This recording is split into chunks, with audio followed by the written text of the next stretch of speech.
Aloha. Welcome to the Mr. G podcast. I am Mr. G. Thank you for joining me today from Honolulu, Hawaii. It is Saturday, January 6th, 2023. This is season two of the Mr. G podcast. Season one didn't have this nice of a camera, had a different background. Now I have a nice matte background. Gonna raise the seat a little bit. Now you can see a lot of me. You can see Mr. G's wingspan. Wemby ain't got nothing on me. Wemby ain't got nothing on Mr. G. This hater that walks around and gives me shit for feeding the cats, he's got little arms. His wingspan's like this. Mr. G's wingspan. Block and shot, block and shot, block and shot. So you got all that now. And also, it's great to be back here. I love doing this. It is a bit odd to do something so unnatural, like talking in a quiet room by myself to camera, but have it come so naturally to me. And it does come naturally to me. You can say this and that, the haysayers, the haters, the naysayers, the Twitter deleters, shout out to Drake, the tweeter deleters, they you can say what you want about the numbers. Oh, no one watches your podcast, this or that. I know I'm doing a great job. I know I really enjoy this. It's not necessarily a sports podcast, but we do talk about sports because I talk about sports. It's 9:55 a.m. here in Honolulu, Hawaii. Like I said, January 6th, 2023. And it's a bit cool in here by Hawaii standards, so I can shut the windows.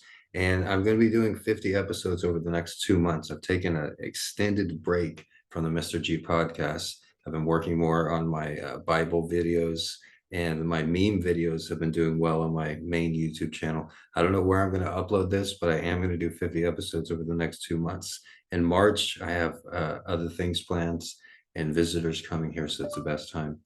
What's the temperature in Honolulu, Hawaii? It's 74 degrees in Honolulu, Hawaii. So that's actually cooler than it normally is. It maybe dipped below, if it ever dips below 70 recently, the past few years, that's a benefit because it's been very hot in Hawaii. But yeah, I like the new background. I'm going to continue upgrading, continue building. What people don't understand is that I'm growing every day. I'm not taking steps backwards. I'm only taking steps forward. I created a really strong alliance with a famous live streamer. Shout out to Spidey Turin. And we've been working together on different ideas. We have some plans coming up this year. And he's a really good person. I haven't had a friend as cool as him in a very long time. So I really appreciate that. And I've been dealing with other things as well. But I got a lot going on. You wouldn't even believe it. But like we normally talk about sports here, and it's not hard to do this. There's no reason why I shouldn't have been doing this. There's no reason why I shouldn't write in my awesome journal every day because it only takes me a few minutes. I don't have to stop and think. The words just come, the pen just flows, and it's Bukowski-esque. The hardest thing about anything in life is just getting started. And that's the same thing with this podcast. At my old apartment, I did numerous recordings. That's where the Bible readings come from that I've been uploading every day on my different YouTube channels. But I was able to do recordings all day and it wasn't a problem. I didn't seem to be hassled or bothered. Here, it's a little bit more walking on eggshells, but I still have to do it. And when you look at it, it's only 20 minutes a day. Like I said, it's almost 10 a.m. right now. So, talk sports for about 10, 15 minutes. We'll talk about anything. This isn't a sports podcast. And I wouldn't recommend watching sports. I took a long break from watching basketball as my main sport, NBA basketball, and college football. I watch a little bit. This year, I watched a lot of college football. I was really into it because I'm a University of Texas graduate, and they came so close to winning the championship. They came so close to at least going to the national championship game. And that last drive, it was really good for me as well because I follow the universities and their academic programs. And the University of Texas and the University of Washington are two of the premier public academic institutions in the United States. The only one being more accredited is University of Berkeley, and they haven't had a good football team in 50 years. But so it was really great seeing those two schools play each other, the University of Texas and the University of Washington. Those are two of my favorite universities. Of course, I was cheering for the University of Texas because that's where I went to school. And it was one of the best games. It came down to the final catch. The Longhorns were on offense. They were trying to throw a touchdown. They were down by 6. If they would have caught it, they would have most likely won the game. There was actually pass interference on that last play. If you rewind it, the defender for Washington, he climbed on top of the receiver and batted the ball out, but he definitely grabbed the receiver. And there were a lot of shady things going on in that game. I was watching it live from here in Hawaii, and it didn't end till about 8:30, 9 o'clock. And when it's 9 o'clock in Hawaii, it's 2 a.m. For two-thirds on the East Coast of the United States, for two-thirds of the United States. So that final drive, they didn't want to see overtime. They didn't want to see anything else. They just wanted to hurry up and wrap it up. The commercials needed to play. The local news needed to come on. And so that last drive, there was a lot of shady things that went on. I haven't heard anybody else mention, but there was some clock shady mismanagement, sus management on that clock. If I'm not mistaken, the rules in college football is the clock stops briefly after a first down. Well, that didn't happen for the Texas Longhorns on that last drive, and I watched the clock continue to roll. And also, there was another play where the Longhorns obviously ran out of bounds where the clock was also supposed to stop, and it didn't stop. It kept rolling. And so also the last catch as well, which people are going to analyze for years to come. And it was hard to watch, or it was great to watch. And a lot of times in life, as Rosie Perez says in the famous movie White Men Can't Jump, sometimes you lose. When you lose, you really win. Sometimes when you win, you really lose. And sometimes when you win or lose, nobody wins or lose, and it's a tie. And a lot of times that happens in sports. I think about the San Antonio Spurs when they lost in the 2013 NBA Finals, the only NBA Finals that Tim Duncan ever lost in, against the Miami Heat. Ray Allen hit a fadeaway three-pointer in Game 6. And at the time, my brother was very upset. He's like, "Can't believe the Spurs lost. The Spurs lost." And I'm like, "No, it's just like Rosie Perez says. Sometimes when you lose, you really win."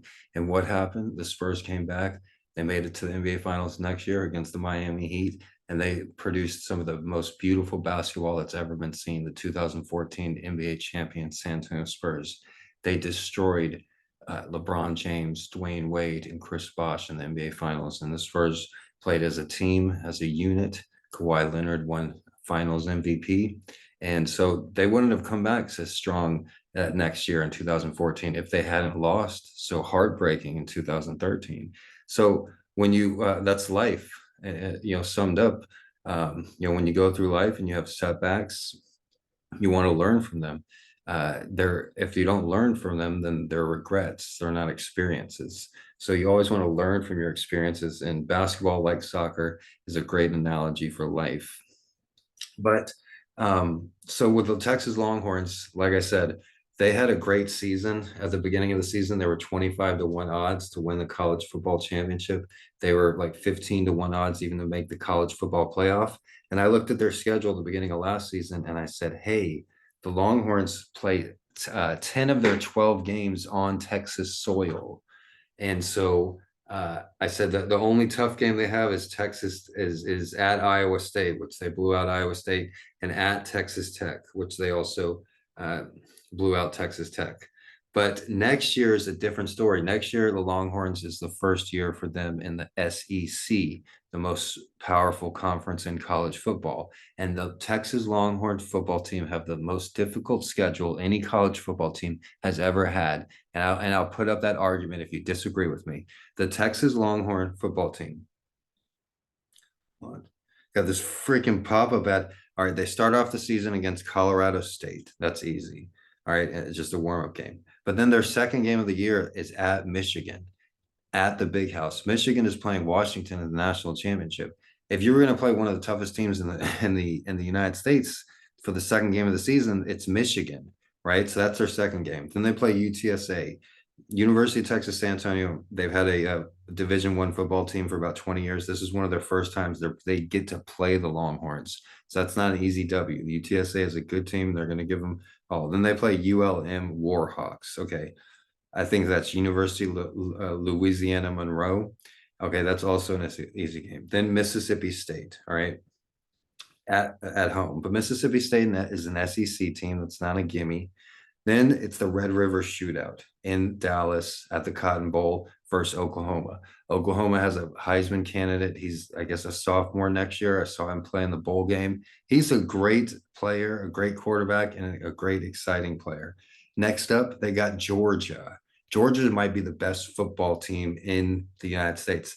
They won 27 games straight up until they lost to Alabama, right? Oh, Alabama? Yeah, Texas plays them as well. They play Georgia, then they play at Vanderbilt, then they play Florida, also very strong, very good SEC team. Then they play at Arkansas, which I'm not mistaken, has two Heisman candidates coming up this year, a running back and a quarterback. Okay, that's a tough game. Then they play Kentucky. Everybody's talking about Kentucky football. Usually basketball is what Kentucky Wildcats are known for. But the last year or two, it's Kentucky football, and they're licking their chops getting to play the Texas Longhorns. And then they play Texas A&M, and I know they play Alabama next year. For some reason, it's not even on here. That's crazy. They play Texas A&M. Maybe they don't play Alabama. Maybe they played Alabama the first last year, but I don't know. For what it says here on FBS schedules, which is usually pretty accurate, it looks like that they've taken that Alabama game off of Texas schedule. And that's interesting. That helps out the Longhorns, and that helps out Alabama. If you want to say the top five football teams in the United States: Texas, Alabama, Georgia, Washington, Ohio State, probably. And most of those teams are southern states. I took a class at the University of Texas called Southern America, and the topic of college football came up. There's like hundreds of people in this class, and for some reason I was talking, and I said college football, it's more passionate in the South. Here, there's better teams, there's better people that are interested in it. There's more people that go to the games. And the professor was the TA teaching this particular class. He was arguing with me. It's like, yeah, I don't think people up in the Northeast would agree with you, or the people in the Northwest either. But then it's like, so I could see some of the football fans in the class, like frat boys and stuff, looking at me like, yeah, he's right. And it is. Anybody that knows football, the Southeast Conference, the Southern United States is the best college football. Now you have University of Texas in the SEC, Oklahoma in the SEC, Alabama in the SEC, Florida in the SEC, Ole Miss in the SEC, Arkansas in the SEC, Mississippi State in the SEC, Vanderbilt in the SEC. It's by far, and I'm missing out on a bunch of other good teams as well. It's by far the best conference, and also South Carolina in the SEC. One reason why college football is more popular because it's a business. All right, college football, it's similar to pro football where it makes so much money. More people go to college football games than they do pro NFL games. And if you look at these big schools, these big college football programs I mentioned, Alabama, there's not a professional sports team in the state of Alabama. Their professional sports team is Alabama. South Carolina, they don't have a professional sports team. Their professional sports team is either Clemson or South Carolina. Who else? You look at anywhere in the South, Mississippi, the poorest state in the United States, Ole Miss, or Mississippi State. These places in the South, these states, they don't have Georgia, has Atlanta, but other than that, these states, their college football team acts as a pro football team. So that's what sells. That's what people are wearing around.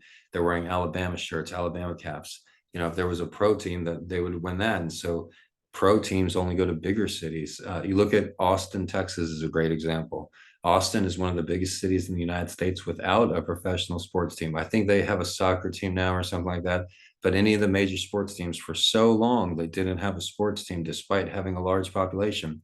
And the reason why is because the University of Texas has so much clout in Austin. They don't want to see another football team take away and sell their football hats and football shirts. They don't want a basketball team taken away from people watching UT basketball. UT acts as the professional team in the city of Austin. And if you look at their sports cast, normally big cities that, when you get to the sports, they'll play, if it's in New York, they'll say, oh, New York sports, the New York Mets, the New York Knicks, the New York Net, the Brooklyn Nets, and they'll talk about local sports. And Austin newscasts, do what do they do when they talk about sports? They talk about the University of Texas sports, even if it's the swim team or the volleyball team. Same in Hawaii, the University of Hawaii that acts as a pro team for the state of Hawaii because there aren't any professional sports teams in the state of Hawaii. So when you get to the local newscast on Hawaii, it's like, oh, the men's volleyball team or the women's gymnastics. No, they don't do women's gymnastics, but it's all like local sports, and that's good in a way. And that's one reason why I like college football and I don't watch NFL football. Um, there's a lot more that goes into college football. And like I said, the university that I graduated from, the university that I wrote a book about, Gonzo Education, was playing for a chance in the championship game. I went to one of the top premier, graduated from, and wrote a book about one of the top premier universities in the world. So, of course, I'm going to follow it somewhat, but I don't recommend following sports. And this isn't a sports podcast. I took some time off from watching sports. I watched basketball, NBA basketball, almost every year for decades, since about 1989, religiously. And then COVID came around and it just messed everything up. And I was just like, I can't be asked. And what the NBA did with putting woke slogans on the back of their jerseys and having TVs in the crowd instead of fans and playing like all the games in the same arena and like giving the championship to LeBron James. And it just revealed the magician behind the curtain. And I just couldn't. And I realized a lot of why I liked NBA basketball is because the crowd is right there on the court, is because they have the loud noises, is because of the jumbotron, it's because of everything else. When it's just 10 guys playing basketball, it's like, oh, this is just some dudes playing hoops. Why was I so into this for so many years, spending hours and hours of my life watching basketball, something that has very little significance to my own life? So that's why college football, the University of Texas, it does have some significance into my life because I wrote a book about the University of Texas and graduated from there. But other than that, normally, unless you're betting on the games, unless you're very few people actually get to play in the top professional sports leagues. Everybody thinks that they can do it.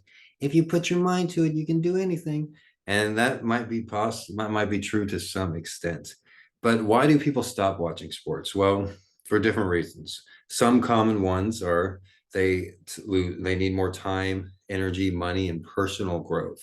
And I see that as well. When I stopped watching basketball in 2020, I was like, okay, this is good. I don't know why I watch so much basketball, and I'll probably never watch as much NBA basketball as I used to. But other people feel that watching sports takes too much time and energy away from their own lives and goals. Others may find sports too expensive to follow or attend. Some people may also lose interest in sports as a form of distraction or escapism. Well, NBA basketball, the most watched NBA finals of all time was 1998, the Chicago Bulls, Michael Jordan's last championship, his last year versus the Utah Jazz. And I think maybe 50, 60 million people watch that. And it's down to like 5 million or less than that. It's down to a small percentage of what it was in 1998, 25 years ago. And most of those people that watched Michael Jordan in the flu game in 1998 hit a game-winning shot over Byron Russell. Most of the people who watched that, they're still around. They didn't go anywhere, but they just stopped watching basketball. And what has changed? A lot has changed. What has mostly changed in the NBA? Players, even the bench players, are given an exorbitant amount of money. The power is no longer in the owners or the managers or even the coaches' hands. It's more in the players' hands. And LeBron James is one of the main individuals responsible for that. He had that whole idea where they changed up the All-Star game, so it wasn't East versus West anymore. It was two team captains, and then you get to pick the teams. And so somebody's already always picked last. And they did that for like 5, 10 years just to, please LeBron. and now they're switching it back to East versus West, which is what the traditionally was for like 100 years. But LeBron James did do some interesting things. He made it where it was okay for players to switch teams, which is good. People like to see they like to see super teams. They like to see their favorite all stars. That's why people watch the All Star game, because all their favorite players are together. But speaking of all stars, let's check the latest all star standings, huh?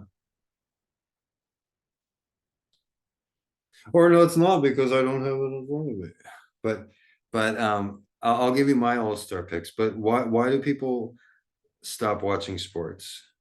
Although, why do people just not watch sports in general? Some people, they could be the most open-minded people in the world.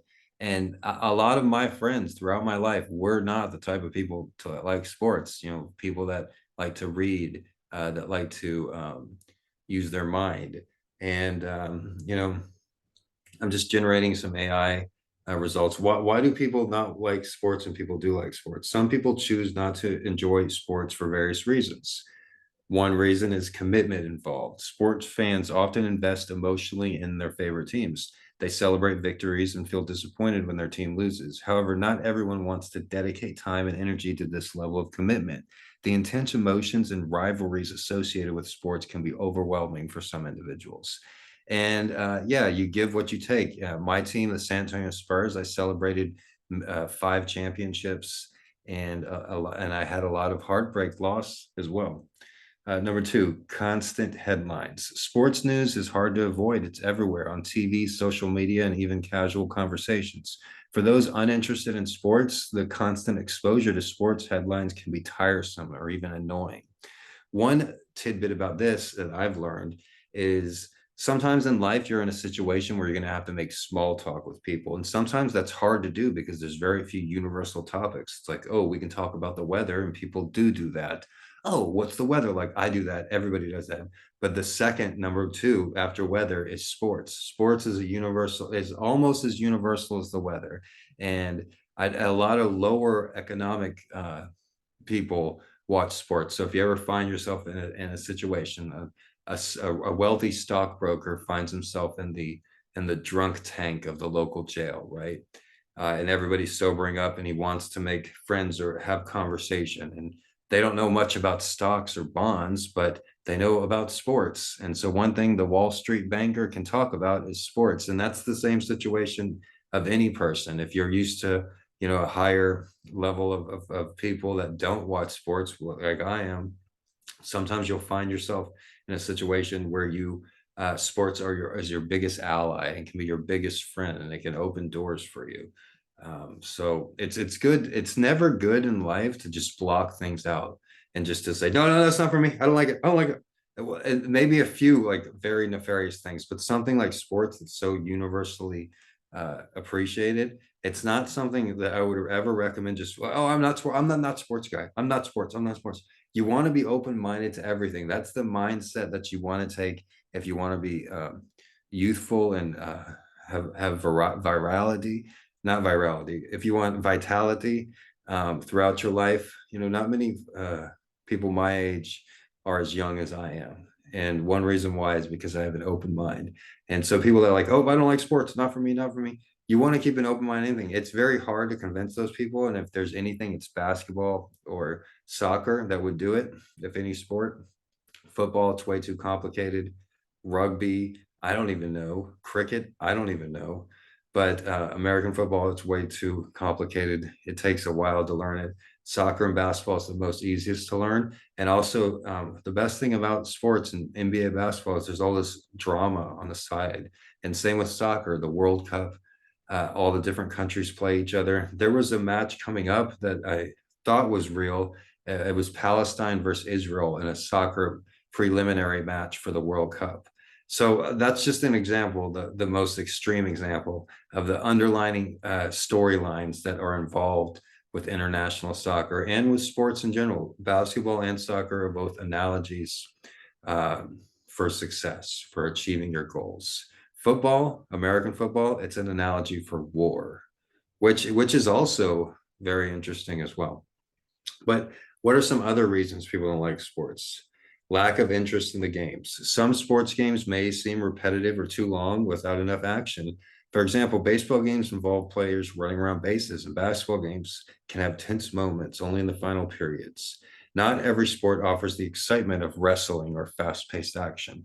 And like I said, the NBA playoffs in 2020 during COVID, that was kind of a disgrace. And if you take the announcers out of it, one reason why they have announcers calling all the play-by-plays is because it makes it more exciting. Try watching a basketball game with the volume off, and it's not as good. And when you don't have um, the extra stimulation, the product isn't as good as well. And so that's why they had all those TVs in the seats. That's why they had all the names on the back of the jersey. They just thought they had to add something because they didn't have the crowd, they didn't have the environment, and that's a lot of the facade of sports. Complex rules. This is like American football. Understanding the rules of certain sports can be challenging. Imagine watching a basketball game where players use their hands and suddenly the referee stops play due to a travel violation. For non-sports enthusiasts, these abstract rules might seem confusing and uninteresting. Negative health effects. While not a common reason, some people avoid sports due to concerns about permanent damage from playing sports, such as concussions in American football or addiction associated with sports participation. And also, you look at the majority of people that watch sports, they're not necessarily my type of people. Hey, thank you for listening about sports, but hey, I don't like you. We're not friends, okay? Seriously. The people that I've generally always been friends with, like I said, were the people that did not like sports. And they're surprised. They're like, you like sports? Like, and I'm like, no, no, no. I just like, and I have to explain to them, no, no, no. I like it for symbolic reasons. And I only like college football, like I've explained to this podcast, college football because of the University of Texas and because I follow different schools and universities, and college football and professional NBA basketball because of how it's a metaphor for life, but also it's exciting to watch. You right there, you can see the players' faces. Unlike in other sports, you're either at a bird's eye angle in soccer or in American football, they have this huge helmet on their head. So in basketball, it's a team game, but there's also individual parts. Like, sometimes a player gets to take a free throw. So when I've been watching sports in the past with somebody that doesn't like sports, like a girlfriend, or a woman I'm on a date with, I'll try to initiate something about the game that's not about the game that could interest the person. So I was once dating a Canadian woman, and we're watching the Phoenix Suns with Steve Nash playing. She's like, "Oh no, I don't want to watch basketball." I'm like, "Oh, this guy's he's the MVP and he is from Canada." And she's like, "Oh, really? Canada? What's his name?" Steve Nash. Oh, and then it gets him interested in basketball. You see the players, and even though it's a team game, there are different individual parts to it. And you got to admit, this year in NBA basketball has been one of the best years ever in NBA basketball. Two of the best rookies that have ever played in the NBA, Chet Holmgren and Victor Wembanyama. They're both well over 7 feet. They both can shoot the three. They both can take you off the dribble. They both are skinny as fuck. And they're both awesome to watch, awesome to play. About a week ago, Chet Holmgren did it. I saw a highlight that I've never seen anybody do in a regular basketball game. And he had the ball and he was dribbling. Then he lost his dribble. So you're like, oh no, it looks like he's going to turn it over. But then he takes the ball and he bounces it off the backboard to himself and gives himself an alley oop, boom, and dunks it in. I've never seen that. I've seen that in an all-star game. I've never seen that in a regular basketball game. And he did that because it was the right basketball move. It was the smart play, and it helped their team. So I'm like, wow, I've never seen that. Chet Holmgren's better than I thought. And then a few days later, Victor Wembanyama of the San Antonio Spurs, same thing. He's dribbling the ball. He puts two hands on the ball. He loses his dribble. You think he's about to turn it over, and then he bounces off the backboard and dunks it to alley oops it to himself, just like Chet Holmgren, except even better. And so it's like, whoa, Hey, Chet, that's a rivalry right there. Chet Holmgren does something that nobody else has ever done. Wemby 3 days later does the same thing, except does it better. I mean, you got to love that. They're going to play each other for the next 20 years. And they both deserve Rookie of the Year. I would not be surprised if they have a tie for Rookie of the Year this year, and they give it to Wemby and Chet Holmgren because they both deserve it. They're both leading the league in blocks. As far as the stats go, okay, Wemby is averaging 3.2 blocks a game. Chet, 2.6 blocks a game. But Chet is more efficient. He's only having 1.5 turnovers per game, where Wemby is averaging over 3 turnovers a game. Steals, Victor has Chet beat. Victor averages about 1.5 steals a game, and Chet is just under a steal per game. Rebounds, Victor has him beat. Victor averages 10 boards a game. Chet averages 7 boards a game. Points per game, Victor's averaging just under 20 points a game, and Chet is averaging just under 18 points a game. Chet's played in 33 games. Wemby's played in 30 games. So the season, it's more than a third of the way done, not counting the playoffs, the regular season, 30 games in of an 82-game season. And you really see the future of the NBA. A lot of the stars of old are no pun intended, but they're old. And they're not going to be playing much longer. You have LeBron James at 39 years old. You have Steph Curry at 37 years old. Uh, how old is Kevin Durant? I went to school with Kevin Durant in 2006, and he was 18. So 2006, that was 18 years ago. So wow, it's been a while, Kevin Durant. You've been a famous basketball player for a long time now, for half your life, for 18 years almost. So the new stars are coming in, like Halliburton for Indiana, or um, who else do we have? Halliburton for Indiana. Let's check the latest All-Star votes so far. Halliburton, I think LeBron James. You got the Greek freak Giannis is still doing really good. Joel Embiid is still young. Um, All star votes so far. But yeah, the Mr.G podcast is available wherever you receive your podcasts. Uh, Amazon Podcast, Apple Podcast is the best place. And the video, the audio is uploaded on Amazon, Audacity, Spotify, and the videos are uploaded in their entirety on Twitter and on YouTube as well. So LeBron James and Giannis are the two biggest vote getters. LeBron James has 2 million votes, and Giannis has like 1.5 million. So in the West, front court top five, we got LeBron James, 2 million votes, Kevin Durant with 1.8 million. Like I said, they won't be around for much longer. Number three, Nikola Jokic, probably the best player in the NBA, probably the best big man that has ever played. This is the first time I've mentioned his name today, but he does not get enough credit. It's good to see he's third in voting. Anthony Davis of the Lakers is fourth. Kawhi Leonard of the Clippers is five. As far as the backcourt in the West, Luka Doncic, the Mavericks, number one. Steph Curry, number two. Shea Gilgeous Alexander. He's third in MVP tracker right now. You may not have heard of him. Oklahoma City does not get many games nationally televised, but SGA is probably the best point guard in the NBA, other than Luka Doncic.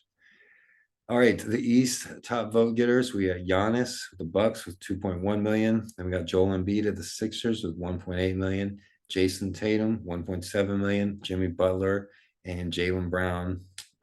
Jimmy Butler of the Heat, one of my favorite players, just under 1 million votes. The backcourt, Tyrese Halliburton leads the way with 1.3 million. Damian Lillard, just under 1 million. Trae Young, just under 1 million. Donovan Mitchell, 600,000, and Tyrese Maxey of the Sixers is number 5 in the entire Eastern Conference with all-star vote getters. That just goes to show you how moving one player, James Harden, to the Clippers can change Maxey's whole routine. He was a bench player last year, and now he's an all-star this year. So the smallest changes can really have an impact. And that's not just in basketball, that's in life.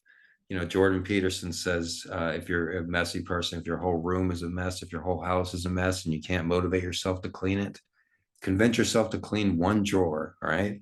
Open one drawer. Can you do that? Can you open one drawer and clean that one messy drawer? Oh, yeah, I guess I can do that. Okay. Well, after you clean that drawer, you may think, hey, that wasn't so bad. Maybe I'll clean another drawer and another drawer. Maybe I'll clean the tabletop. Hey, maybe I'll move those newspapers over there. And it's just the hardest thing about just getting started. I haven't done this podcast in very few episodes in the last month, but I know all you have to do is start, and it just comes back to you. You might think you're going to forget how to ride a bike, but you're not. It'll come back to you. So, thank you all for listening. Thank you for joining me today.